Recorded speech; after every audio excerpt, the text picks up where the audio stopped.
ঝুলে? সারাক্ষণ তো গাছের ঝুলে রাজায় রাজায় খেলে বেড়ায়।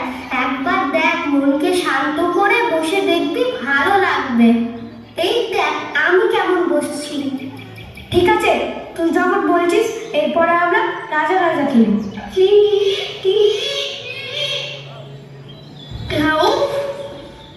আহ, কি মশা!